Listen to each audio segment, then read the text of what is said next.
Tá começando agora mais um podcast, o primeiro podcast do Brasil focado em produção de stand-up comedy. Meu nome é Guilherme Araújo, da Casa de Artistas, e hoje, de forma mais uma vez itinerante, eu estou em Brasília, no Distrito Federal, com muita alegria, e a gente vai falar sobre as dificuldades e a importância da cena de Brasília para o restante do Brasil. E o bate-papo começa agora. E para começar, eu queria já apresentar os meus convidados de hoje, que é com muita satisfação que eu trago aqui Lucas Moll, da CIA de Comédia Sete Belos, Jorge Luiz, da Giral Projetos e Stephanie Marques. É uma das humoristas aí dessa nova geração que está se destacando muito. Muito obrigado por estarem aqui, senhoras e senhores. E vamos falar sobre produção. Tem quase 2 metros, então a gente conta como 2, né? Como 2, nossa senhoras, Casa de Artistas apresenta o seu podcast de produção. Gente, eu tava falando aqui nos bastidores, muito obrigado por estarem aqui. Brasília, pra mim, é algo especial eu estar aqui falando com vocês, porque eu comecei a produção aqui. Então, vocês são pessoas... A Stephanie, nem tanto, porque não estava naquela época, começou agora há menos tempo, mas Lucas Moll e Jorge já estavam aqui fazendo acontecer, e Brasília está crescendo muito, né? Já tem anos que o stand-up em Brasília é muito forte, uma das principais cenas de comédia do Brasil. Mas eu queria começar perguntando para vocês dois como era a cena de stand-up aqui quando vocês começaram. Como é que era o rolê? Como é que... Fala um pouquinho da história de cada um de vocês, que começa com o Moll, e aí a gente vai desenvolvendo a partir disso. Bom, eu sou do Centro de Comédia Sete Belos, né? Na época que a gente começou o stand-up aqui, foi mais ou menos ali por 2009, 2010. Tinha... O grupo Sete Belos já existia, mas não era, a gente não fazia stand-up na época. Era só teatro, né? Era fazendo improviso, e teatro de improviso, né? Teatro esporte, e os nossos espetáculos de comédia, início, meio, fim e tal. E na época, o stand-up começou a tá bem forte em São Paulo, no Rio. A gente sempre gostou de estudar outros formatos de stand-up. E aqui começou a ter um show de stand-up num restaurante de um museu, que ficava ali na Asa Norte. Que aí quem era o elenco era o Edinho, o Edson do Avi, que fazia o Qual Seu Pedido com a gente. O Edinho é talvez o mais antigo aqui em Brasília, de stand-up. Provavelmente sim, provavelmente sim. Em tudo. Não só no stand-up, Mas aí era o Edinho, Cara, agora eu não vou lembrar dos nomes exatos, mas o Hugo Veiga, aí o Duncan veio na mesma época e tudo Plínio mais. Perru também, Plínio né? Perru. Era uma galera que começou a fazer stand-up assim, na História Production, e era essa noite que acontecia nesse museu, Espaço Eco, se eu não me engano. Não me lembro agora exatamente o nome do lugar, era um lugar bem maneiro. E aí, pro Sete Belos a gente começou a querer entender mais qual que era esse tipo de humor, como é que era esse formato e tudo mais. E como Lucas Moll, ator e tudo mais, eu não tinha a menor vontade de fazer stand-up. Menor vontade. Só que aí eu perdi uma aposta pro Pipo dos Melhores do Mundo. Ele encheu a cara assistindo o show e o Pipo falou: duvido você subir lá semana que vem. Aí eu bêbado falei: bora! E ele falou que não tinha feito, mas ele já tinha feito o Pipo. Então ele chegou preparadaço. E eu cheguei morrendo de medo. E o Melhores do Mundo sempre foi uma grande referência pra gente. E aí eu fui fazer o meu primeiro stand-up com o Helder olhando, e o Helder adora ver uma desgraça acontecer, que ele fica... E a risada mais maléfica da plateia era ele. E eu num cagaço da porra, mas foi do caralho. E essa foi a primeira incursão do Sete Belos, foi eu fazendo o stand-up lá. Sim. E aí a gente começou a pegar gosto pela coisa e falou: cara, como é que a gente pode fazer pra poder, além de estudar e tudo mais, como é que a gente faz pra poder ganhar tempo de palco, né? Porque era importante fazer. E foi aí que a gente criou a nossa noite, que foi o Sete Belos Convida, né? Porque estreou no Caribenho, era na terça-feira. Não, perdão, não era no Caribenho, era no Clube de Tênis. E aí a gente começou a fazer... Foi aí que a gente começou a fazer o network com a galera de fora. Inclusive, nossa primeira convidada foi Carol Zócoli, que além de convidada, ainda foi nossa mentora, porque ela ainda deu um curso pra gente e tal. E aí depois começou... A gente foi de 2011 até 2018, 2017, fazendo um show. Que começou na terça e ficou segunda e terça e tudo mais. E foi incrível, assim. A gente, numa época que Brasília, o Jorge deve lembrar, que Brasília não tinha nada de quinta, a não ser quinta a domingo. Segunda, terça, quarta, tinha nada. Almoço, segunda tinha uma festa, a festa dos produtores e dos artistas, que era na segunda-feira, que era no Calaf, não tinha nada. E aí, em poucos meses, assim, em 2, 3 meses de evento, a gente estava botando um show com 600 pessoas numa terça-feira num clube em Brasília, assim. E aí a gente Foda falou, isso, mano, né? a gente quer muito fazer isso. Que foda isso. E aí, essa produção era sua, né, Jorge? Era parceria. A gente tava junto era na uma época. parceria. Ah, legal, legal. Mas o Lucas Mal falou de uma coisa assim, eu que não sou muito bom de data, mas assim, a fita rebobinou aqui. A minha formação é de teatro. Participei da fundação de grupos importantes aqui do DF e depois me lancei em produção propriamente dita. E aí eu lembro bem que em 2017... eu já fazia produção muito de espetáculos de teatro, porque era a minha afinidade. E o rapaz que consertava meu computador, um cara, enfim, um gêniozinho chamado João Regino, ele pegou e me mostrou alguns vídeos do Clube da Comédia. E eu achei aquilo lá, porra, genial. Eu nem imaginava que poderia ter coisa legal que não fosse de teatro, fosse... E o stand-up, para mim, surgiu ali. Cara, eu via aquelas coisas que já rolavam nos Estados Unidos e tal, mas era outra coisa, era uma cultura diferente, sabe? Não chegaria aqui, né? É igual a China come grilo, a gente não, sabe? Coisas assim. Maravilhoso isso. E aí, coincidentemente, o Carlinhos Mamberti, filho de Sérgio Mamberti, me ligou para me apresentar o Rafinha Bastos, que queria vir para Brasília, porque queria e tal. E eu falei, pô, massa, mas eu não boto muita fé que isso vai dar certo e tal. Mas vamos, né? Politicamente legal, vou fazer, Mamba. Manda aí que eu vou fazer. Aí ele começou a mandar o material. Aí num dia os meninos dos Melhores do Mundo estavam reunidos e falou, olha, a gente tem um amigo em Curitiba, o nome dele é Diogo Portugal, você tem que trazer para cá, ele arrebenta e ele é nosso amigo, a gente quer que vocês façam. Cara, que foda isso. Vocês falando assim, eu não posso dizer não. Que foda isso.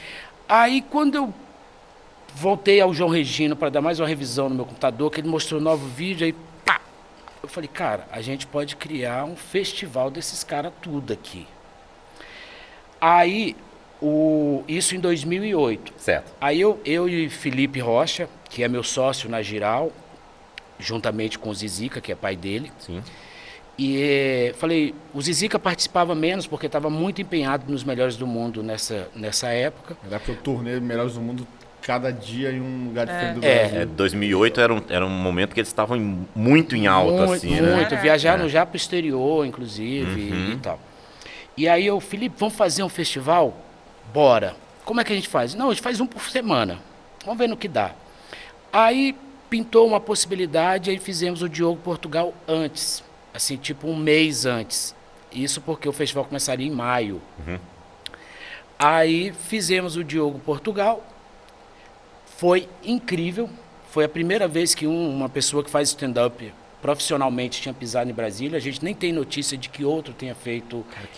Foi o primeiro mesmo. Que maravilhoso Foi o isso. primeiro mesmo, sabe por quê? circunstâncias. Porque eu lembro do panfleto e o Felipe fala comigo até hoje, porque a gente tava com o festival em Taguatinga e o Felipe fica falando que eu fiz o panfleto igual a dele, mas o meu saiu uma semana antes. E aí depois você pode ver que é o panfleto que qualquer produção no Brasil já fez, que é uma cortina vermelha com um microfone na frente.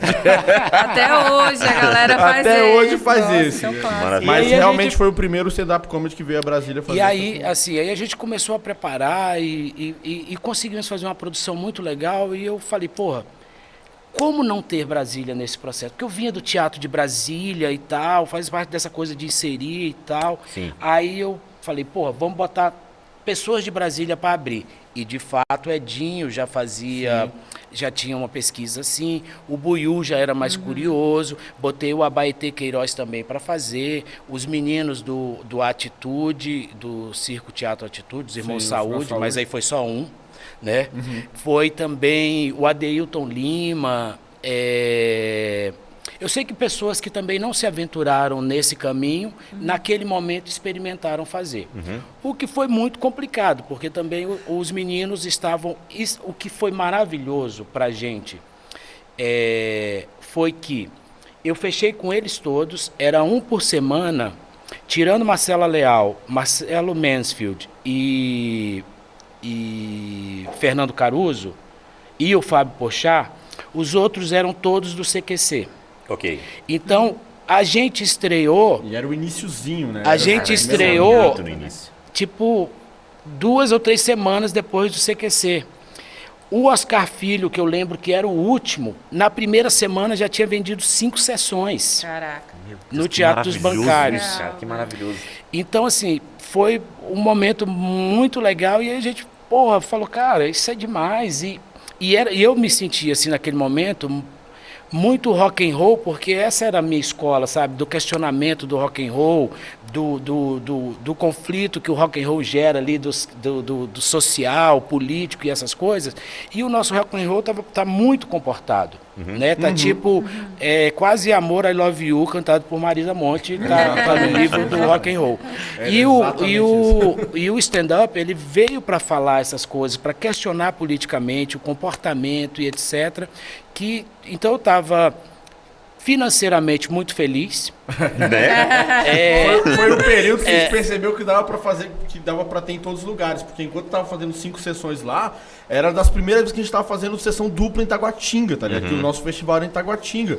Então, assim, tava tudo acontecendo ao mesmo tempo e todo mundo falou assim, caraca, dá pra fazer isso muito em Brasília. E isso nunca tinha acontecido, né? Nunca tinha acontecido. Quantidade E de pessoas. aí essas pessoas que estavam lá começou a se juntar e com pessoas talentosas como os meninos do Sete Belos e outros curiosos e começaram a se espalhar nos bares, porque essa é a história, essa é a onda do stand-up comedy, né? É ir para os bares, para os restaurantes e museus, ginásios e Guerrilha, estádios. É um monte de guerrilha. Sim, Né? sim, sim, Então, sim. assim, aí eu acho que nesse momento a Giral contribuiu para uma linguagem se firmar no Distrito Federal, sabe? E foi bem bacana isso.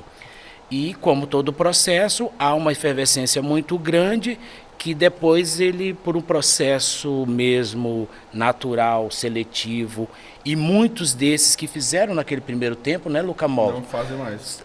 Não fazem mais, e os que fazem estão muito bem sentimentados, ligados a pessoas bem fortes no Brasil afora aí. Sim. Como temos muitos Sim, em São Paulo. Da primeira geração, assim, antes da gente do Sete Belos, que ainda estão nativas, passam 2, que é o... que eu me lembre agora, me desculpa aí se por acaso eu esqueci alguém, mas é o Daniel Duncan e o Edinho.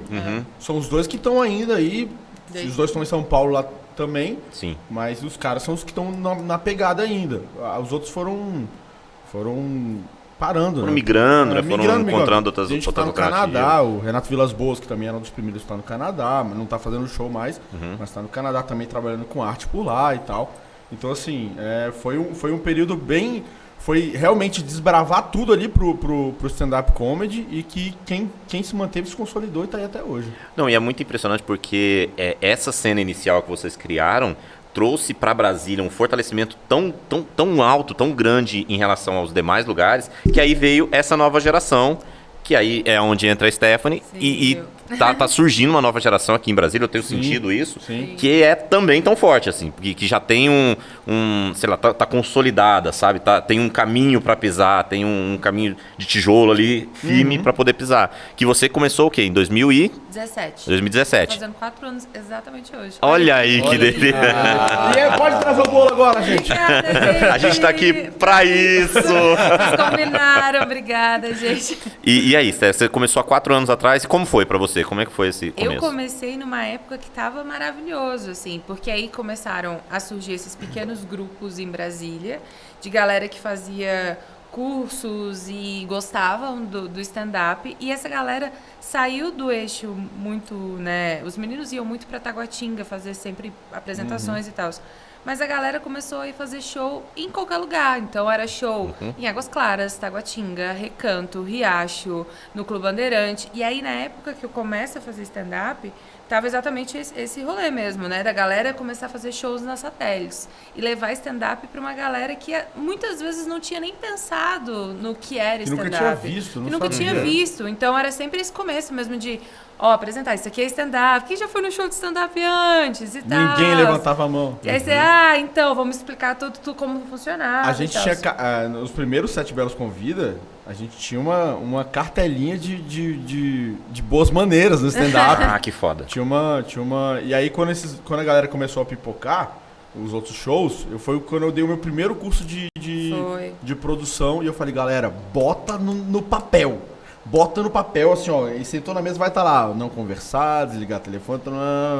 E era batata. Quem botava, as primeiras noites iam vendo. Quem não botava, a galera não entendia. Porque é uma linguagem completamente nova. Hoje ela já tá difundida, todo mundo sabe. Você vai fazer um oba. Mas você vai fazer um oba hoje em dia, tem um ou outro cara que não sabe quais são as regras, mas E existe a diferença também da internet também, né? Sim. Hoje em dia todo mundo, a maioria das pessoas que vão no bar, você pergunta, alguém já viu show de stand-up? Às vezes a pessoa nunca viu, né, pessoalmente e tal, mas já viu pela internet. Sim. Então ela sabe mais ou menos como funciona. Que é onde hoje você tá crescendo, né? Você tá começando a ficar forte. Hoje tá bem legal, assim, de números e tal, tanto Instagram, YouTube. E é muito louco isso, assim, você perceber que o seu trabalho consegue chegar para tanta gente em todos os lugares do país. E aí é até meio assustador. Eu fico, gente, tem uma galera... Perguntei ontem, assim, onde que é ver show? Eu falei, Manaus. Aí umas cidadezinhas pequenininhas e tal, no interior de não sei. Eu falei, cara, é muito louco isso, a gente não tem essa noção. Mas uma coisa legal, por exemplo, os meninos do Sete Belos já estavam fazendo há muito tempo stand-up. Eu fiz o curso do Daniel Vilas Boas. De stand-up. Né? Que aí eu fiquei interessada, né? Sempre fui do teatro também, comédia, palhaçaria. E aí fiquei interessada. E eu comecei a fazer stand-up meio que no esquema também do MOL. Eu lembro que eu fui fazer um curso de palhaço em Campinas com o Saulo, que é do Sete Belos. E ele lá no meio... e aí... Não, foi do Galpão. Galpão do Rio. Sim. E aí ele lá falando assim, ele fazendo curso de palhaço. Eu falei, mas você tá comediante de stand-up, o que você tá fazendo aqui? Eu que sou do teatro conceitual e tal... Aí eu falei, então tá, se você tá fazendo palhaçaria, eu vou fazer stand-up. Aí fiz o curso do Daniel Vilas Boas, e aí esse que era o bacana, assim, que da minha geração daqui de Brasília, saiu muita gente do curso do Daniel, a Carol Zócoli fez curso aqui também. Então, assim, foi uma nova levada, assim, de gente fazendo e tal, mas a gente fez muito show também em lugares horríveis. Eu lembro que a gente fazia um show que era, acho que era Riacho ou no Recanto, que era um lugar de narguilé, assim. E aí você... o pior lugar pra fazer. E cara, nossa. Por quê? Porque ninguém... Porque no geral, quem tá no narguilé, primeiro vai ter uma fumaça da porra na frente. E a galera tá pra pegação. Quem tá pro narguilé não tá pra ver. Narguilaria, tabacaria. Tudo que termina com ia. Sim. Não vai dar certo. Funilaria também não é bom. Diz a lenda que não funciona. E assim, você soltava o punch, era quase assim, você tinha que abrir a fumaça, tá ligado? Pra ver o que as pessoas estão rindo, beleza. Mas foi ótimo, assim. Eu acho que meu segundo ou terceiro Open foi com o Sete Belos. Foi horrível. Mas, porque eu fiz os 2 primeiros muito bons. Caraca, isso é incrível! Aí no terceiro eu falei, acho que não é assim tão fácil. Acho que não achei ainda. Mas esse é um excelente indicativo de que você... É uma excelente nota de corte. É quando você vai bem, aí tu vem um mal, aí tu fica, caraca, fudeu. Não vou mais fazer isso. E aí tu faz o próximo, aí vai. E a gente sempre falava isso pra galera que não ia bem no nosso Open. Era uma regra pra vocês. Então vocês sempre era ruim. Isso. Não, bicho, relaxa, velho. Foi só uma apresentação. Você vai fazer tantas outras. Relaxa.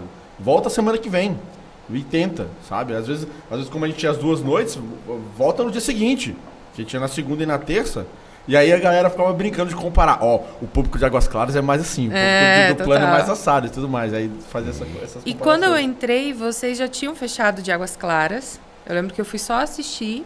E aí vocês não estavam fazendo... Era no Bar do Ferreira, em Águas Claras. E aí tava só no do Plano. E aí logo depois vocês também pararam. E aí foi um incentivo também para essa geração nova. Falar, cara, a gente precisa produzir show. Então vamos a gente. E aí foi o momento que você faz o curso também. Eu fiz o curso, porque quando a gente decidiu parar... Depois, a gente tava 6 anos fazendo já. Tava assim, tava maçante pra gente fazer. E a gente tava querendo ir pra outros cantos, fazer outras coisas, né? E aí eu falei, mano, a gente precisa continuar a cena. A cena precisa continuar de alguma forma. E os moleques estavam, todo mundo, tava assim, conseguiu. Era sempre assim, pô, Mol, consegui um barzinho lá na casa do caralho, como é que eu faço? Você me dá uma força. Aí dava uma força, eu falei, pô, mano, deixa eu estruturar isso direitinho e fazer o curso. E aí foi aí que saiu o Marcos Williams, o próprio Santinelli fez, né? Porque eles tinham um grupo lá, o Tarja Preta, os meninos fizeram e tudo mais e tal. E aí começou a pipocar uma porrada de noites de comédia maneira. O Marcos tá aí hoje voando, né? Tá em Goiânia, agora tá em Goiânia e Brasília fazendo as coisas e tal. E eu acho que isso foi... É importante, assim, esse companheirismo da cena para que Claro. todo mundo continue indo, né? E eu acho, inclusive, que a organização de agendas, assim, no sentido de, pô, vamos fazer então Taguatinga na terça, outra cidade regional de Brasília na quarta, criar-se um rodízio para que se possa distribuir mais, né? Mas enquanto vocês estavam falando aqui, eu estava lembrando assim que o quanto que a comunicação é tão fugaz hoje, e a gente já achava que era muito fugaz há pouco tempo atrás. Eu estava lembrando que eu fiz o Fábio Porchat uma vez, porque eu fui para negociar o grupo que ele fazia parte, como é que Comédia em chamava? Pé. Comédia em Pé, que eu achava maravilhoso e queria trazer e tal. E eles estavam com a agenda complicada, eu falei, pô... E o Fernando Caruso tinha me falado muito do Fábio Porchat, o Danilo Gentili tinha me falado muito do Fábio Porchat, e eu falei, vou levar, cara. E lá em São Paulo eu conheci, achei ele gente boa pra caramba. Tinha outras coisas pra gente fazer, e botei o Fábio Porchat no meio, e era o que não vendia. E aí ele chegou, assim, era um sábado, ele chegou na sexta-feira. Eu falei, Fábio, a gente vai ter aí uma meia casa, cara, teatros bancários, ou seja, umas 200 pessoas aí pra te ver. Ele, porra, tá ótimo, cara, tá ótimo, não sei o quê, vamos nessa, papapá. Aí eu falei, mas a gente pode dar uma volta aí na rua, no Beirute e tal, te apresento as pessoas, quem sabe a gente vai, movimenta aí. Ele, vamos agora. E aí a gente deu um rolê, fomos nos 3 bares aí nessa noite. Saímos bêbados, conversamos pra caralho e tal, e no dia deu uma casa assim bem superior a isso, sabe? E eu acho que o interessante você falar disso é 200 pessoas de Porchat falam, bora caralho, vamos nessa! É porque a Brasília tem essa mentalidade meio megalomaníaca. Sim. As coisas sempre aconteceram que eram muito... A cena aqui, em questão de público, era muito maior que a cena lá fora. A gente tinha uma noção de que São Paulo era estourado no negócio, mas pra poder estourar 200, 300, 400 pessoas... Demorou Era um pra rolê, caramba, né? porque era Sim. Beverly, né? Porque era Beverly. E aí a gente fez, foi do caramba, e aí menos de 8 anos depois eu fiz ele sozinho no centro de convenções, 3 sessões para 2.800 pessoas cada uma. Cara, Isso é surreal. Surreal. Impressionante. E aí a gente fala aqui, por exemplo, o exemplo do Danilo Gentili. Pô, ele foi um querido, fizemos muita coisa junto lá atrás, o Politicamente Incorreto, Foi do todos caralho. o Danilo Gentili volume 1, 2 e 3, a gente fazia 2, 3 sessões na Vila Lobos, era uma parceria assim incrível. E ele não tinha nem, nesse primeiro momento que a gente trouxe, ele não tinha nem produtor, o Ítalo praticamente foi eu que apresentei a ele. É aí que ele queria que eu fosse com ele para uma cidade, não me lembro, no norte, que ele estava desconfiado que o produtor ia roubar ele. E eu não podia porque eu tava com umas coisas aqui. Eu falei, porra, mas o Ítalo já trabalha com Rafinha, porque você não chama? É um cara legal, você vai gostar. Aí, levou, chamou, deu certo, e aí eles trabalharam muito tempo depois, ainda montaram o Comedians depois deu confusão, enfim. E aí, mas eu lembro que o Danilo Gentili, ele não tinha produtor. E aí eu tava com uma temporada com ele aqui, que era um final de semana completo no Teatro Bancário, 3 sessões por dia, 3 no sábado, 3 no domingo. Meu Deus do céu. E na quinta-feira eu não consegui falar com ele, na sexta eu não consegui falar com ele, no sábado ele tinha que chegar, eu não conseguia falar com ele, ele não me atendia, não me respondia. Esse filho da puta não vai vir, ele vai dar o cano, o que é que aconteceu? Aí eu fui no aeroporto, e lá eles não podem dizer quem é que está no voo, se embarcou ou não. Aí eu falei, cara, como é que eu vou fazer isso? Eu falei, olha só, tem um amigo, irmão de criação meu, que eu vi que se fosse só amigo não ia... Irmão de criação meu, que embarcou, mas ele estava passando mal, ele não chegou, não voltou para casa de São Paulo, eu não sei se ele embarcou, a gente está louco sem saber onde é que está esse cara. Veja só se ele embarcou, qual o nome? Danilo Gentili. Embarcou. Eu falei, ai meu Deus, graças a Deus. Nossa, ele vai tá chegar aí a qualquer Então momento. faça o favor de matar ele assim que ele sair, por favor. Cara, a vida de produtora é muito absurdo que a gente passa. E aí, mas assim, eu cito esses 2 exemplos para falar assim que o engajamento pessoal que as dificuldades que se passa no processo de construir uma história, ela dá um know-how para a gente valorizar muitas coisas, sabe? Essa iniciativa que o Porchat teve porra, na maior humildade, ir nos bares e tal, isso construiu a carreira dele. Não posso dizer que essa ação fez dele quem ele é, claro que não. Mas dá uma personalidade de dizer, cara, eu sei o que é que eu quero para minha vida e para isso eu vou fazer o que é necessário. Então, com toda a dignidade do mundo, o artista ele tem que estar imbuído do desejo de fazer acontecer. Por outro lado, é importante, e a gente vê isso muito no Rio e São Paulo, que qualquer ação que o cara vai fazer, ele já cola com um produtor. Ele já cola com um produtor para que a cabeça dele possa ficar mais voltada e para ter oportunidades de negócio que ele não vai ver, né? Então, às vezes, você tem o tablado ali que sai com uma pecinha de Maria Clara Amaral, Maria Clara Machado e tal. Os caras já têm uma produção para fazer um projeto de escola, já tem uma coisa e a peça é uma merda. Porque os caras estão começando, mas eles têm como viabilizar o trabalho deles, eles têm como fazer daquilo, e ali já tem uma cultura também de ser assim. Eu chamo a atenção disso porque aqui em Brasília a gente é meio que faz tudo, a gente é ator, a gente é maquiador, a gente é figurinista, a gente é produtor, a gente é tudo. E a gente precisa criar a cultura de que a produção é importante. A produção, e ela tem que ser também de uma forma cooperativada, como a própria arte é. A gente sentiu muito isso, né, os Sete Belos. A gente era parceiro, Giral foi nossa produção por muito tempo. A gente passou por uma outra produção e a gente decidiu se autoproduzir. Foi o nosso pior momento criativo. Porque a gente começou a ficar preocupado com o dia a dia, né? O dia a dia de produção. E é tanto detalhe, né, cara? Porque a produção ela é focada exatamente nisso, no detalhe. É claro que a luz do teatro inteira não vai apagar quando você tá ali, você não vai ter esse problema, porque é muito grande. Mas a pilha do microfone, é bem possível que ela vai falhar, porque é um detalhezinho.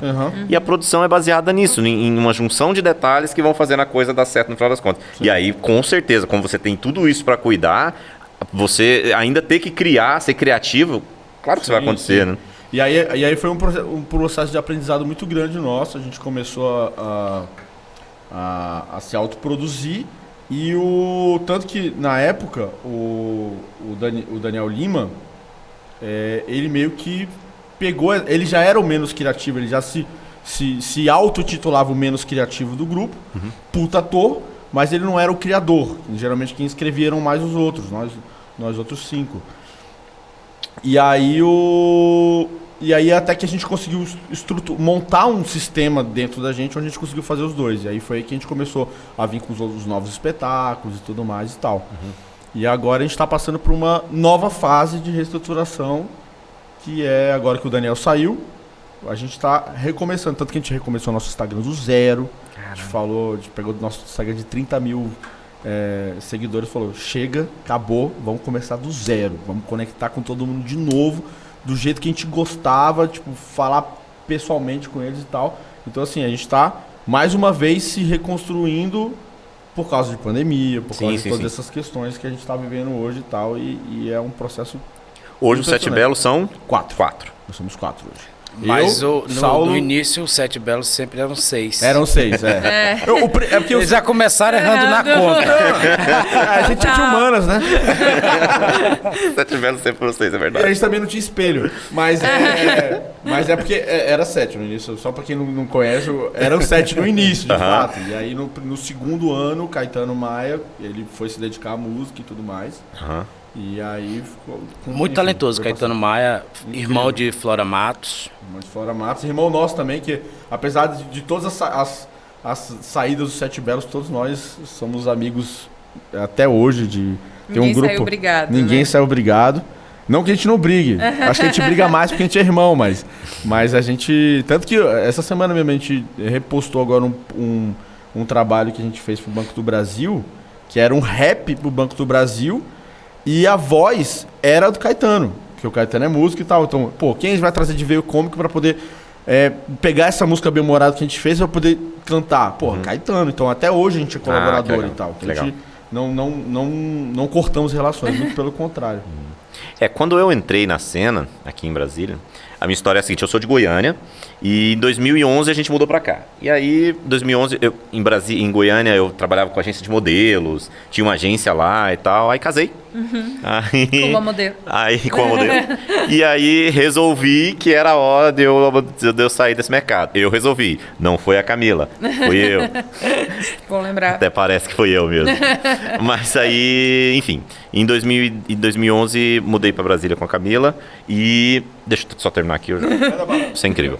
E aí, no finalzinho de 2011, eu fui assistir com uns amigos de faculdade um show lá onde vocês faziam, lá no... Acho que no tênis. No Clube de Tênis. Clube de Tênis. E aí foi assistir esse show. Cara, eu já via em 2011 isso, né? Ou seja, o stand-up já tava há 4 anos. Mas até então a experiência que eu tinha de ver no YouTube, como todo mundo, o que todo mundo passou de falar, caralho, esses caras são geniais. Oscar Filho, Rafinha... Genial. Meu Deus, que coisa genial. Beleza. E aí vi os meninos fazendo e falei, cara, isso é muito maravilhoso, preciso começar a me inteirar desse meio. E assim foi, até eu falar assim, eu acho que eu consigo fazer isso aí. Eu acho que eu consigo fazer o trabalho que o Jorge faz. Acho que isso é muito fácil. Acho que isso aí é tranquilo. E aí eu conheci uma galera ali, tipo, o primeiro que eu conheci foi o Renato Vilas. E aí a gente ficou amigo e tal, ele ia na minha casa, eu ia na casa dele, a gente foi ficar no meio e falou, cara, vamos fazer um show? E aí a gente resolveu fazer um show dia 1º de fevereiro de 2012. Lá num bar que tinha aqui, que era um bar medieval. Ah, meu Jesus, não vou lembrar o nome, mas era um bar medieval. Eu lembro, no início da Asa Era Norte. o... No subsolo do... Mittelalter, exatamente. Eu ia falar Carcassonne, mas o Carcassonne é onde é o Mittelalter hoje. Ah, certo. Ou era? E aí no Mittelalter fomos fazer esse show. Beleza, eu cheguei lá, o show era às 8. Ok, se eu chegar às 20 para as 8, tá tranquilo, né? Produtorzão aí, ó. De produtor. Produtorzão aí. Cara, e foi impossível fazer um bom show, porque o Mittelalter era cheio de pilastra, o microfone era ruim, a luz era péssima. E aí tava lá, no dia foi Renato Vilas, Daniel Duncan, Santiago Melo, Hugo Veiga e o convidado era o Fábio Gueré, que tava aqui fazendo com alguém, sim. Chegou lá e fez com a gente. Deus do céu, foi muito ruim. E aí eu comecei a prestar atenção no trabalho que a Giral fazia. Tinham outras pessoas aqui, mas não sei por que motivo. Não sei se em 2012, não sei por quê, mas a Giral era, e acho que até hoje é, a referência em relação à produção em Brasília. Sim. Sempre foi. A Giral sempre fez os maiores shows, sempre tinha aquela produção que era a produção de maior qualidade. Sempre que alguém falava de produção aqui, lá em São Paulo, cara, quem que faz Brasília? A Giral. Então a Giral sempre foi muito referência aqui. E isso determinou o que eu tenho hoje, assim, de pensar, cara, como o Jorge faria essa produção? Como o Jorge resolveria esse problema? E eu quero muito falar sobre isso, porque já vão fazer 10 anos, mas eu sempre usei aqui a produção de Brasília, a Giral, como uma inspiração mesmo. E eu acho que grandes produtores que tem por aí, por tudo que você já fez, por tudo isso que você está falando aqui dessa criação de cena, eu acho que muitos produtores hoje te levam como uma referência de produção pelo o quanto você construiu aqui. E também os Sete Belos, com o quanto construiu. Mais da metade é tudo culpa do Jorge. Pois também. Exatamente muito isso. mais da metade é muito culpa do Jorge. Então, boa parte da cena do Brasil hoje tem a ver com Brasília. Nossa profissionalização foi com o Jorge. Uhum. A gente se tornou, assim, a gente já fazia profissionalmente, mas a nossa profissionalização foi com a Geral. Sim. E hoje eles já eram bons já. E hoje eu estar aqui hoje em Brasília, que é uma parceria nossa com o Jorge, a gente está fazendo o show do Rodrigo Max num festival aqui. Hoje estar aqui para mim é um grande privilégio, poder conversar com um cara que meio que inspirou o que eu faço hoje. E que faz legal, bem pra caralho, cara, né? E tá começando agora o arquivo confidencial. Quase isso, chorando aqui. Então isso pra mim estar aqui com vocês hoje é muito importante por conta disso. Eu falei disso no começo, mas é por esse motivo, sabe? E a gente fez aqui durante um tempo, eu trabalhei em Brasília com produção durante talvez 6 anos. Tive lá meus acertos, tive meus erros, tive uma treta com Sete Belos, tive coisas importantes. Um desentendimento. A gente vai resolver agora, né? Que a gente resolveu que era o momento. Ele já bebeu muita cerveja. Tá resolvido. Então, eu fiz um projeto durante um tempo no Brasil 21, ali no Meliá. E, cara, hoje pra mim foi um dia muito, muito nostálgico. Chegar lá no Meliá como produtor nacional e tal, foi muito importante. E era só isso que eu tinha pra falar, não tem um final, não. Mas você vê, assim, que eu sou muito grato mesmo, assim, à produção que eu fiz em muitos casos, mas eu sou mais grato ainda ao teatro. o teatro despertou um olhar assim para mim de acabamento, de visão, de relacionamento que a produção em geral não tinha. Hoje tem, porque as pessoas são mais inteligentes, a comunicação é mais rápida, né? As informações chegam a qualquer lugar nesse momento. Mas na época que eu estava começando, fazendo, acho que o teatro para mim foi assim, muito importante. E o que deu um apuro na minha visão de produção e no meu fazer de produção foi a estética teatral, assim, que a gente sabe que cada coisa tem que ter seu lugar, seu propósito. Você não pode ter no cenário um copo que não seja usado, porque senão não tem sentido. Então, enfim, e isso foi um suporte que, quando eu comecei a produzir coisas nacionalmente, fez todo um diferencial na época, né? Então, a partir daí eu fui chamado para fazer produção de festivais em várias partes do Brasil, principalmente aqui em Brasília, produções grandes e aí, pô, era legal porque eu chegava com esse know-how e podia experimentar. Né, as pessoas falavam, lá vem o Jorge, deixa o Jorge à vontade. Opa, vamos. E aí eu experimentava. E aí, bom que dava certo, sabe? Cara, que mas muitas vezes não dava. Brasília. Tem que deixar o cara... Circo de Soleil, por exemplo, foi uma escola da qual, para mim, foi genial. Entender como é que aqueles caras funcionavam, que era uma pequena cidadezinha ali embaixo daquela lona ali. Tinha escola, tinha hospital, tinha marcenaria, era um pequeno país, né? Porque até a jurisdição era diferente. Sabe, tudo ali. E o Circo de Soleil também, assim, tudo no seu lugar. Não tem um puxador que vai... O trapezista roda lá, tem um puxador que cenicamente vai lá tirar a corda, esteticamente ele aparece e você vê aquilo lá. Você não vê sujo o cara que... Tá lá todo de pretinho, só o contra-rega, vai lá, puxa a corda e põe no canto. Tem um quê artístico, né? E essas coisas são muito legais. Eu acho que isso estimula a criatividade, provoca. E eu acho que a função da arte, de uma forma geral, seja ela apenas literária, ou seja ela vocabular, como é o stand-up, que é estético também, né? Você vê, tem várias linhas estéticas de stand-up comedy. O Mol, por exemplo, ele parece uma animação de HQ, sabe? Quanto faz. Né? Vestido de Homem-Aranha, então tá melhor ainda. E tem outros não, que o Max William, ele é congeladinho aqui no lugar dele. E tem um que eu amo, assim, que eu, tipo assim, a gente mal se conhece, mas eu amo, que é o Daniel Duncan, que eu gosto do jeito que ele fala. O Daniel Duncan, eu lembro da primeira vez que a gente viu o Daniel Duncan assistindo, fazendo stand-up, tipo, era a primeira vez dele, a segunda vez dele, ele tava de pijama. E ele subiu. A primeira frase que falaram na mesa foi, era uma pessoa desconhecida, era um conhecido que tava na mesa, que ele falou assim: esse menino vai se matar em cima do palco. Porque não tinha nada de energia quando ele subiu no palco, nada. Mas ele abriu a boca. Maravilhoso, uma né? Uma porrada. E aí a gente ficou assim. Foi a primeira vez que a gente ficou boquiaberto com um stand-upper iniciante, assim. E ele parecia um rascunho do Woody Allen. Total. E aí é legal. Ele já é careca desde os 12 anos, velho.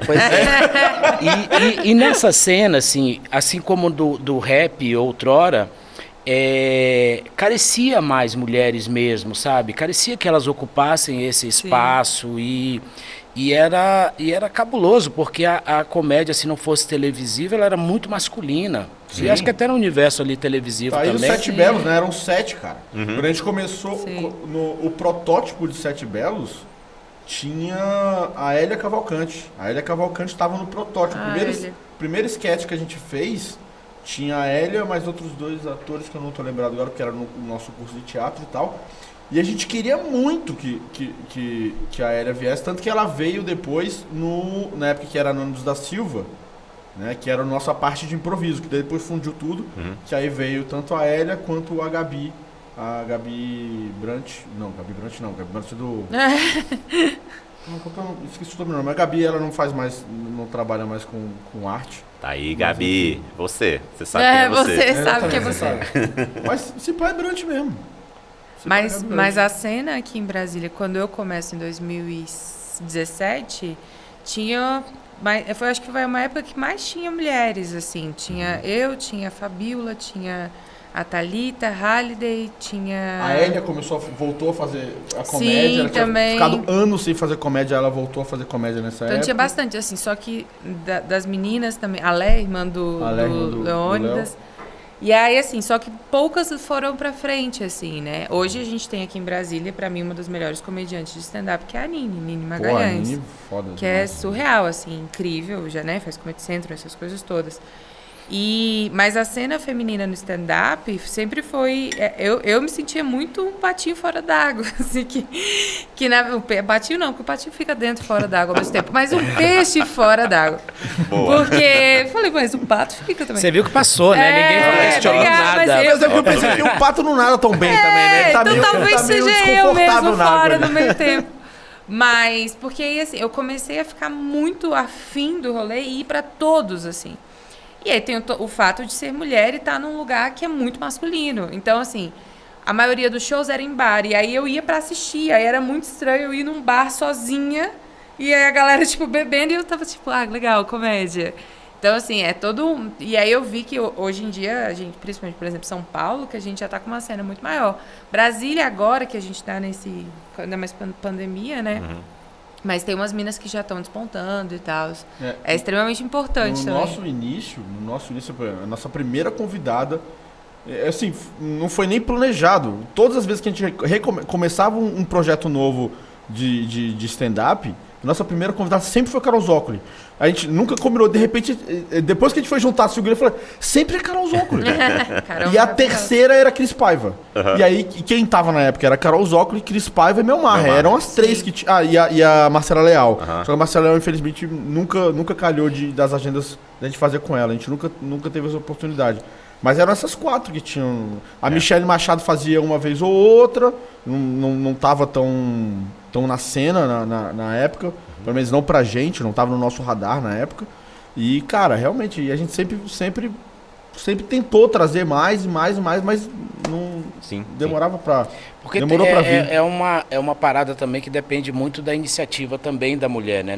Não é foi tanto tempo de... Enfim, que o machismo imperou de certa forma, que até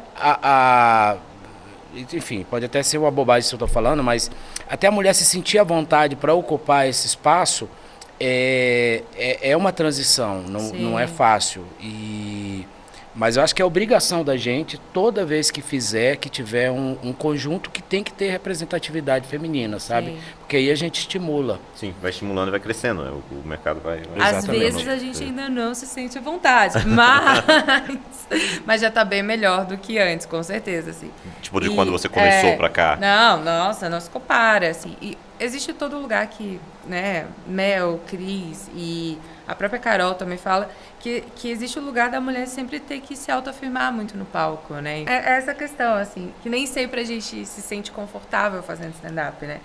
Eu lembro que o começo do fazer stand-up aqui em Brasília era isso. Eu ia fiquei muito afim de comédia, achava comédia incrível. E aí a maioria dos lugares onde tinham shows de stand-up eram bares. E aí eu sozinha pro bar, assim. E aí é muito estranho, né? Numa sociedade extremamente machista que a gente tem, você vê uma mulher sozinha no bar e eu assim, você quer beber alguma coisa? Você fala, não, tô só vendo mesmo, eu não quero mais nada, só quero assistir.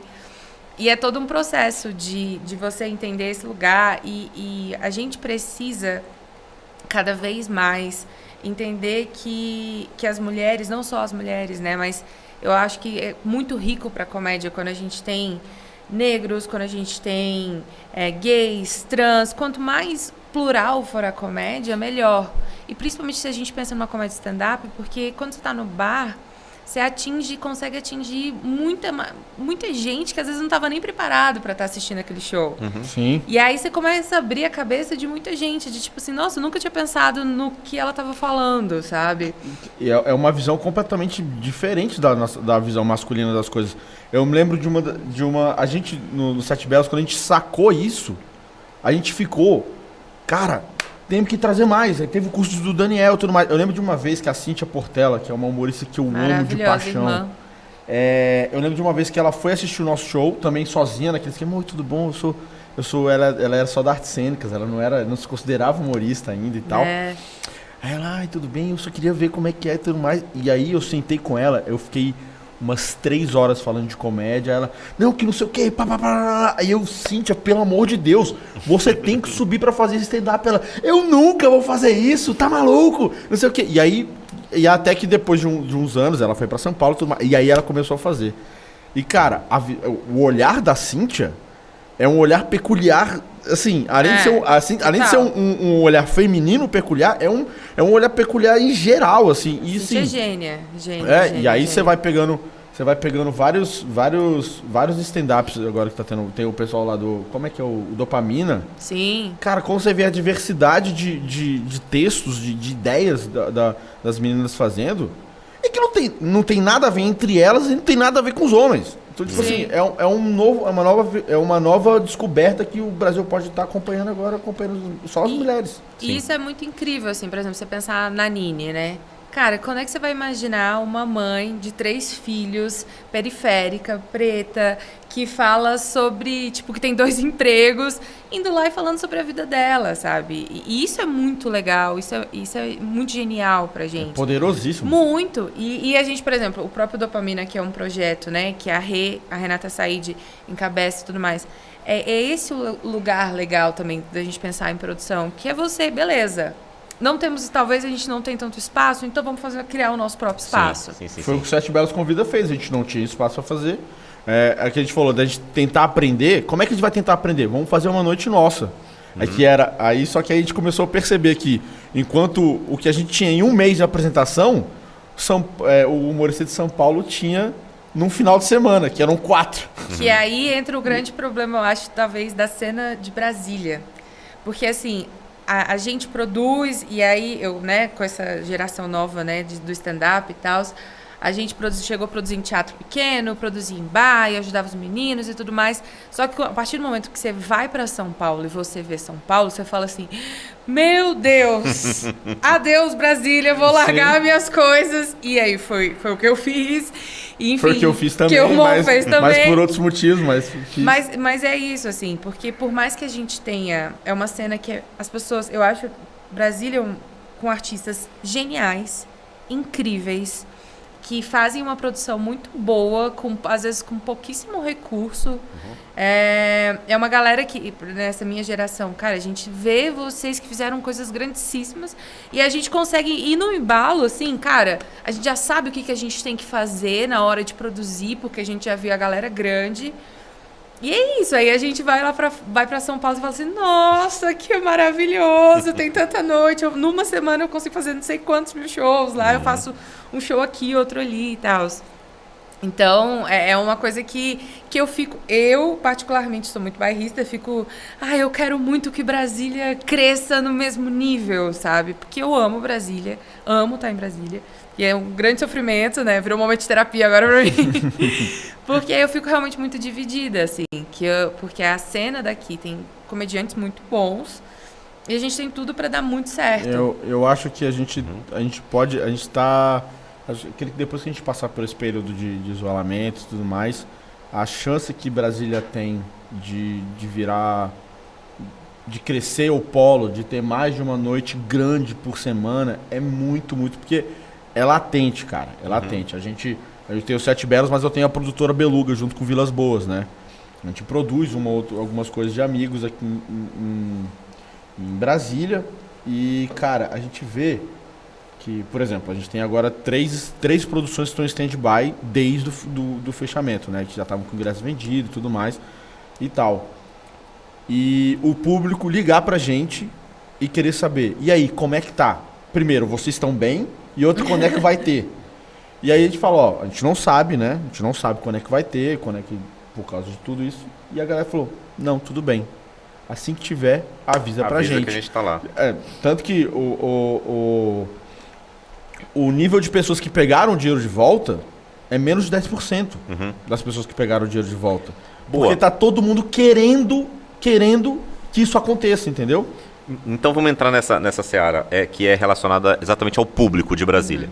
O que vocês sentiram? E aí já vem essa sua resposta. O que vocês sentiram nesse momento de pandemia? Como é que foi para o público e principalmente como é que é para o público hoje em dia estar voltando, né, aos pouquinhos aí? O que vocês estão sentindo desse momento? Eu penso que na atual conjuntura os bares e os restaurantes talvez seja o lugar mais fértil para ação de stand-up nesse momento, porque é o que está podendo funcionar, é o que tem uma certa liberdade para funcionar e as pessoas estão sedentas por ver coisas. Né? A gente iniciou um projeto essa semana que se chama Vibrar, Viver ao Ar Livre, onde a gente fez um imenso restaurante que cabe lá 1.000 pessoas. E ao mesmo tempo elas têm com isolamento, separado, tudo direitinho. Cada um no seu quadrado, né? A referência a esse quadradinho que a gente chama Brasília. Então cada quadradinho cabe no máximo 4 pessoas e tem um distanciamento em todos os protocolos que cabe aqui, atende por QR Code e tal. E as atrações artísticas no palco para ajudar a degustação toda legal. A gente criou um restaurante um pouco maior que cabe essas atrações artísticas que a gente vai fazer. Nesse momento, daqui a pouco, lá vai ter Orquestra Filarmônica de Brasília fazendo o Lago dos Cisnes, com 50 bailarinos, que já era para ter sido estreado, enfim. Só isso que vai ter hoje em Brasília. É só isso. Mas eu penso assim que restaurantes que tradicionalmente os que não quebraram por falta de ajuda, de política pública decente, etc., que eu acho que as produções e os próprios stand-ups têm que procurar e mostrar a viabilidade, né? Porque as pessoas estão querendo ver, as pessoas querem sair, é muito tempo de isolamento. Sim. E muitas já estão vacinadas, né? Está, né? Com um ritmo bom de vacinação agora. E eu acho que aqui em Brasília, assim, na próxima semana, acho que já chega aos 20 anos. Vai ser 25, terça-feira. Então acho que a oportunidade tá aí, né? A gente tem que sempre ter um tato, assim, para as coisas que... E mais, assim, eu acho que é uma... a gente tem que enxergar das duas formas, né? Da necessidade que o público tem e eles vão consumir, e eu acho que é agora que é o mais importante, que a produção tem que ser mais impecável ainda. Então, que vai vir todo mundo sedento, provavelmente um pessoal que nunca consumiu antes esse tipo de conteúdo ao vivo, porque na internet estourou. Sim. Você coloca um vídeo, o André Santi, que é meu parceiro, a gente tem um show junto lá, o Comic Comedy. Eu lembro nos primeiros meses de isolamento, ele falou: Mol, eu tô pegando gaveta de 2016 e tá virando, porque tá todo mundo querendo. Então alcançou uma galera muito grande, maior do que já era antes. E essa galera tá querendo ver ao vivo.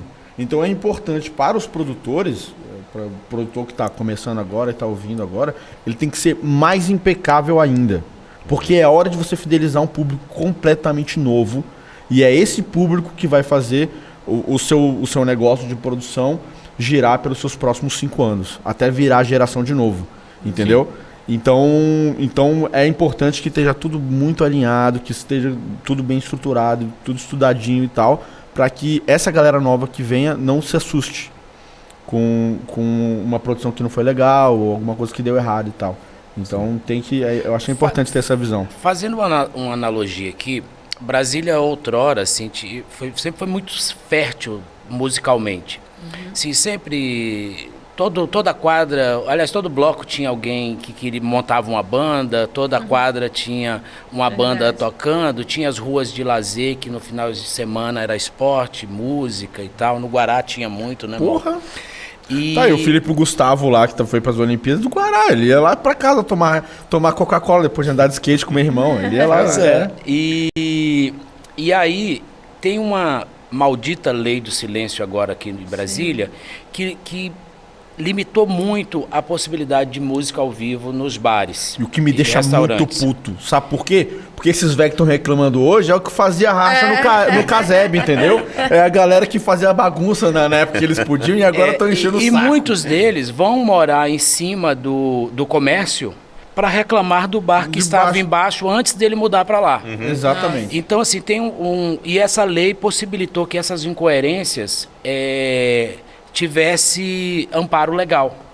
Então, bares que saíram, Cássia Eller, Zélia Duncan e muitos outros que nem são tão famosos quanto essas, mas que poderiam estar sendo músico de Djavan, poderia ser músico de acompanhamento de vários outros artistas Brasil afora, que Brasília fornecia mesmo, Brasília de cordas, era incrível. Hamilton de Holanda é daqui, roda o mundo todo. Então, assim, essa impossibilidade de ter isso, a gente não produz artistas musicais como poderíamos, né? Certo. Então, isso tudo é para dizer que tem espaço para o stand-up, ele vai receber menos reclamações dessa vizinhança chata que torna Brasília careta enfim, e menos criativa, consequentemente mais bruta e mais, enfim, e mais cega para as coisas coerentes e legais que o mundo permite. E daí eu digo isso, assim, a gente faz um apelo a todas as empresas vidraçarias de vidros anti-som. Faça uma puta campanha agora. Vende vidro, corta som pra Brasília inteira pra voltar a acontecer, cara. Porque eu lembro de uma vez que a gente foi fazer um stand-up no extinto Bar Resenha, ficava ali na 405, foi num... foi o nosso ensaio para fazer a terceira noite de stand-up na mesma semana. Que ia ser segunda, terça e quarta. A gente nunca gostou de pegar a quarta, porque quarta tinha futebol. Mas essa, não, lá a gente quer fazer stand-up. E aí eu lembro da gente apresentando com uma pessoa atrás do palco com um decibelímetro, um medidor de decibéis atrás. Meu Deus. Porque se passasse de tanto, a galera do prédio reclamava e mandava a polícia. E isso, estamos falando isso de 5 anos, 6, 7 anos atrás. Caralho. E hoje tá muito pior. A lei do silêncio, essa lei do silêncio é mais recente? Ou já tem muito tempo? Não, já tem uns 5 anos, mas talvez. Mas a questão não é nem a lei em si. A lei, ela sempre esteve por aí. O problema é que as pessoas estão enchendo o saco agora. E, assim, por motivos bestas. Cada vez menores. Apesar de que também existem lugares que abusam do rolê, né? Tem lugar que vira balada na terça-feira.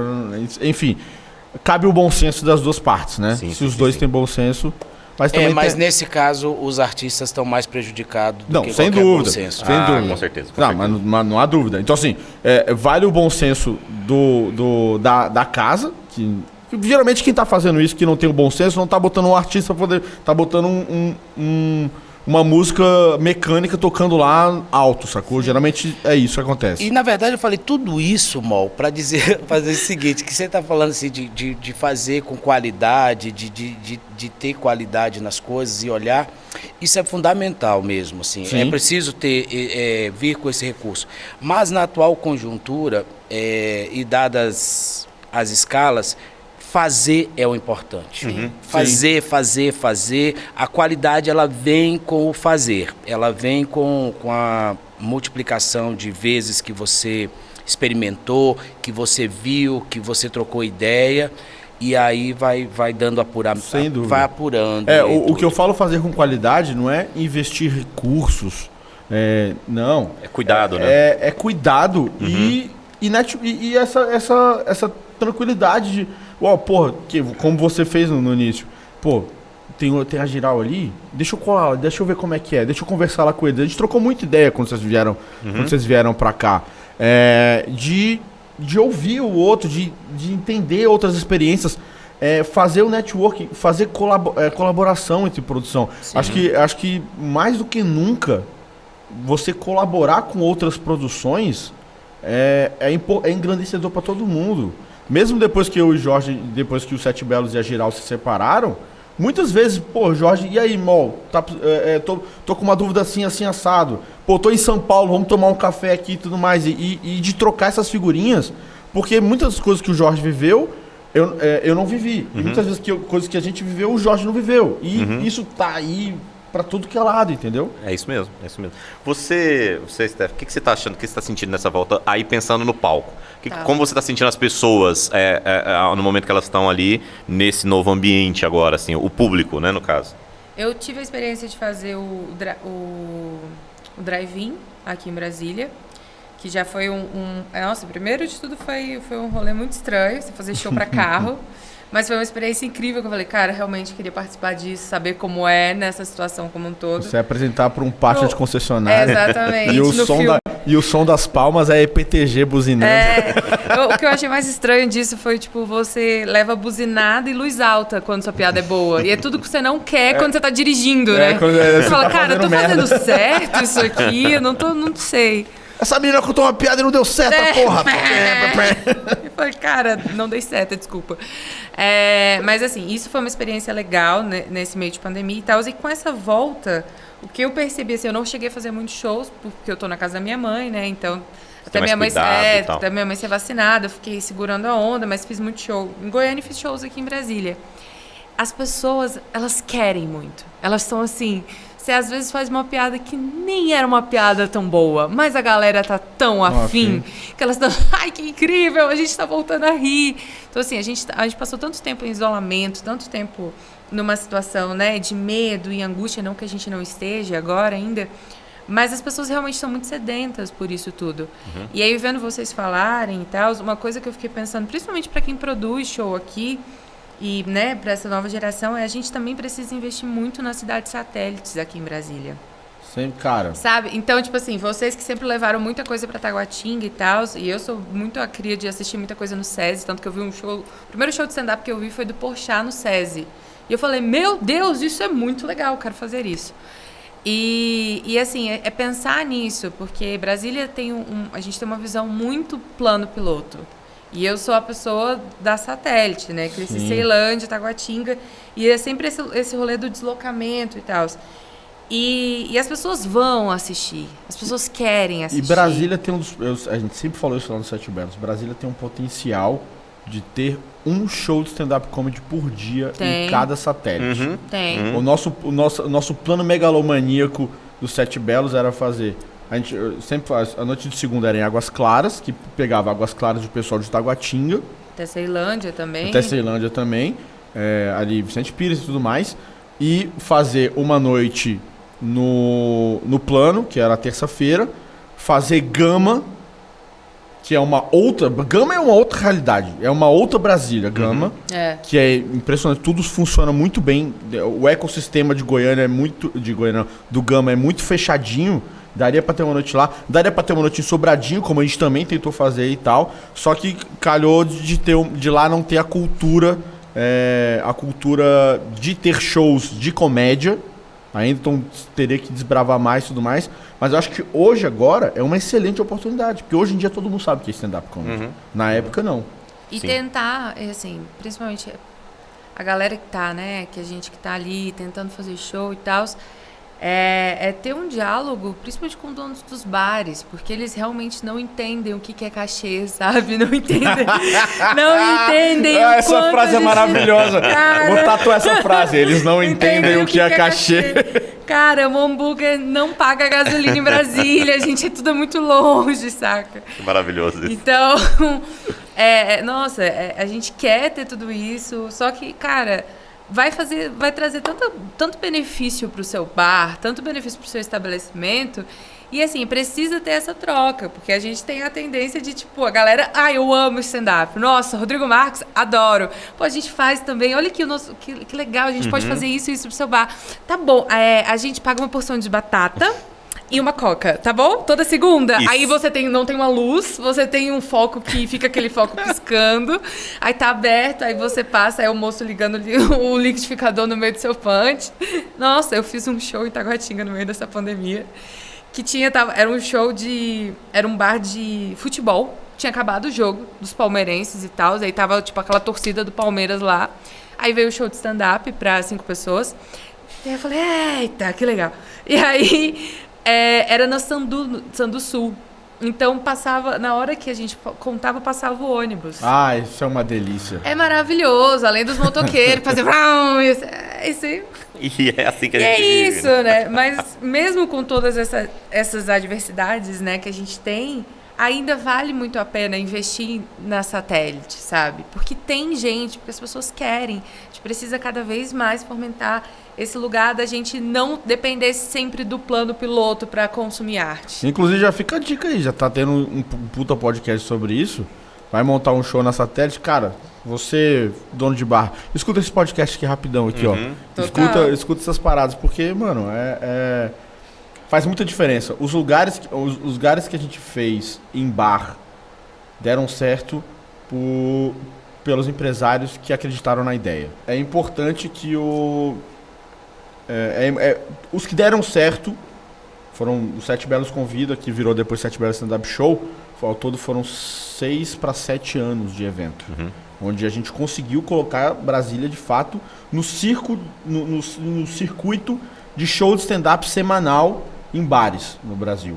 Né? Houve um momento onde, para fazer fora em bar, e era certo, era Curitiba, São Paulo e Brasília, que o Rio de Janeiro estava em baixa. Isso era porque, além de a gente estar fazendo a produção, os empresários que estavam encampando esse show nos seus estabelecimentos compraram a ideia. Sim. Então você, empresário, escute o produtor de comédia, o produtor de stand-up na hora de montar um show no bar, porque não é igual música, é um outro tipo de abordagem com o público, até um outro tipo de som e tudo mais e tal, é similar, você tem o mesmo equipamento para fazer os dois, mas a regulagem é diferente e tudo mais e tal, a divulgação é diferente e tudo mais. E se você abraçar junto com o produtor em parceria, cara, você tem uma noite que pode durar 6, 7 anos tranquilamente. Mesmo porque o comerciante que não inova ou não discute novas possibilidades, ele está fadado a um insucesso muito rápido. Exatamente. Sim. O próprio Empório Santo Antônio hoje, depois que quando a gente saiu, eles continuaram. Eles continuaram, porque eles, além de abraçar a ideia, eles também entenderam como é que era aquilo. Tanto que hoje continua tendo um show de stand-up lá, mesmo sem a gente estar lá, já tem 3, 4 anos que a gente não está mais lá, e continua sendo um show de stand-up relevante em Brasília. E é isso que é fortalecer a cena, né? A Claro. cena Sim, que vai sempre exatamente. continuando. Eu queria, antes de mais nada, agradecer a 2 pessoas muito importantes que fizeram com que isso acontecesse pra gente. Eu tenho um grande amigo aqui em Brasília, que é o Guilherme Alves, e tudo que eu peço pro Guilherme Alves, ele faz, ele te hipnotiza resolve. e você faz. Ele resolve. É impressionante. Guilherme Alves é um cara que é meu amigo já há muito tempo, desde quando a gente morava aqui, e eu queria muito agradecer a ele por ter conseguido viabilizar isso aqui pra gente, pra trazer vocês aqui. Tá bonito aqui, né? Né? Nossa, uma graça. E a gente falar tanto de produção num lugar tão bacana, e quem fez tudo isso acontecer pra mim foi o Guilherme Alves. Eu queria muito agradecer a ele, um cara foda que, caralho, não tem nem palavras pra falar o quanto ele é foda na minha vida. O Gui que é hipnólogo, e enquanto eu morro de medo de todo mundo tá hipnotizado aqui e alguém falar uma palavra gatilho, eu começar a imitar uma galinha do nada. Se você quiser saber mais sobre o trabalho do Gui Alves, tá aqui o contato dele aqui, porque é realmente um trampo muito foda de hipnose que ele Muito faz. foda mesmo, É muito muito impressionante. E também o estúdio 7113, que é onde a gente tá. E que tá maravilhoso, que nos recebeu tão bem hoje. Hoje é domingo, Dia dos Pais. E eu trouxe 3 pessoas aqui, mais uma equipe de produção pra fazer isso acontecer no Dia dos Pais. Meu pai fugiu. Eu peço desculpas a todo mundo. Meu pai fugiu de mim. Meu pai foi pra São Paulo e vim pra Brasília no Dia dos Pais. E aí, pra gente ir se encaminhando aí pra esse sinal, eu gostaria de, primeiro, agradecer também a todos vocês por ter aceitado meu convite novamente. Vocês são pessoas que fazem a produção de stand-up comedy aqui acontecer há tanto tempo. Jorge, parabéns pela referência que você trouxe até hoje em Brasília. Eu realmente uso você como referência no meu trampo. Porra, obrigado, velho. Obrigado, é uma honra pra mim. Uma honra pra mim participar aqui, porra. Mol, Stephanie, você, assim, que estão fazendo... Enfim, tá dando continuidade nessa história, porque, né, vou ficando tiozinho, as coisas... Giral Projetos, que é a grande produtora de Brasília há anos aqui e faz tudo acontecer. Parabéns por isso. E Lucas Mol, muito obrigado também por ter aceito o meu convite. De novo, 7 Belos, que, cara, fez muita coisa no Brasil pela comédia stand-up e tá aí até hoje, e agora com essa renovação, né, essa carga nova aí, vem muitos e muitos anos pela frente. E Stephanie, muito obrigado por ser essa nova geração que você está representando aqui hoje, tanto de mulheres quanto a nova geração da comédia mesmo, de há tão pouco tempo você já faz com tanta qualidade, tão foda. Obrigada. Então eu queria de cada um essa palavrinha final aí, fiquem à vontade. Então, quero agradecer, claro, gente. Muito obrigada, realmente. É muito legal conversar sobre isso. A gente precisa cada vez mais. Eu acredito muito na ideia, por mais que o stand-up seja uma arte que é feita, na maioria das vezes, uma pessoa lá no palco e ela conta sozinha, ela não faz tudo sozinha, né? Então ela precisa realmente de um produtor, a gente precisa de pessoas que acreditam na gente. E eu acredito muito no fortalecimento da cena, acredito muito na ideia de coletivo. Então, assim, quanto mais a gente troca ideias, quanto mais a gente se ajuda, mais isso vai fortalecer realmente a arte do stand-up. Então, eu acho que é fundamental tudo isso. Esse projeto é incrível. Eu sou super fã da Casa de Artistas. E, enfim, mas eu acho isso. Consumam stand-up, acreditem também, principalmente na cena da sua cidade, incentivem as pessoas da sua cidade para que elas não precisem ir embora da cidade de vocês. É muito importante. Isso é muito... Não precisa, exatamente. Então, fortaleçam a arte que existe na sua cidade, porque tem muita gente boa, principalmente aqui em Brasília. A gente tem comediantes incríveis que entregam e fazem um trabalho sensacional. E muito obrigada. Bom, agradecer mais uma vez, Gui, pelo convite de estar reunido nesse domingo com grandes amigos. Né? Jorge eu não via... A gente tem uns 3 anos com saudade de você, mano. Foi aquela vez lá em São Paulo que a gente foi tomar o café e aí meses depois fechou tudo, assim. Né? Mas obrigado mesmo. E pra galera que tá começando com produção ou que já tá fazendo a produção faz tempo, cara, acho que o maior aprendizado que eu tenho desses tempos de teatro e de produção e de fazer cara, as tretas não levam ninguém a lugar nenhum. Tá ligado? Sim. Você ficar segurando informação por um cara que é teoricamente seu concorrente é uma bobagem. As cidades que têm produções boas, elas prosperam porque essas produções, elas se conversam. Elas não precisam nem se gostar, mas elas se conversam. Então, quando você tá aberto a ensinar, quando você tá aberto a dar dicas, quando você tá aberto a dialogar com as outras pessoas que fazem parte dessa cena, seja humorista, seja produtor e tudo mais, você também vai aprender com isso. Então, gente, eu tô falando isso tá mais fresco porque está acontecendo um acontecimento de um antigo mentorado meu, que ele tá aí, Mol, o que eu faço? O que tá acontecendo? Eu falei, bicho, relaxa e conversa, que é a melhor forma para poder se resolver tudo. Você não precisa nem ficar amigo. Mas você conversando, você vai aprender com ele vai aprender com você. E aí, se os dois crescem, mano, tem espaço pra todo mundo. Tem espaço pra todo mundo. Isso é maravilhoso. E a pandemia mostrou bem isso, né? Assim, o espaço e as possibilidades são bem mais restritas, mas mostrou que a união entre produtores, artistas, fizeram a diferença. Foi quem conseguiu realizar algo nesse momento, foi quem se predispôs a abrir e dar as mãos para realizar alguma coisa junto. Esse projeto que a gente citou aqui, o Vibrar, foi de mãos dadas com mais 4 pessoas que teoricamente a gente não trabalhava juntos. Sim. E isso a Giral aprendeu assim. Cada dia é um aprendizado. A gente sempre trabalhou muito lá dentro do nosso núcleo, coisas a gente fazia juntos ou não com outros parceiros, mas nunca coisas pensadas, criadas e desenvolvidas totalmente com outras produções, com outras produtoras. E isso está sendo uma escola muito legal, assim, e a pandemia mostrou isso, que juntos somos mais fortes. E é só assim que a gente leva para adiante, sabe? Então, agradeço demais essa oportunidade. Eu gosto sim pra caramba de falar de produção, gosto de gente inteligente do lado. Eu gosto dos taus da Stephanie. Ai, tá. Tem vários vídeos. Obrigado, gente. Valeu. Obrigado, Gui. Tamo junto, irmão. Tamo junto. A gente estava aqui para falar sobre produção, a gente falou muito sobre produção e até a próxima. Podcast.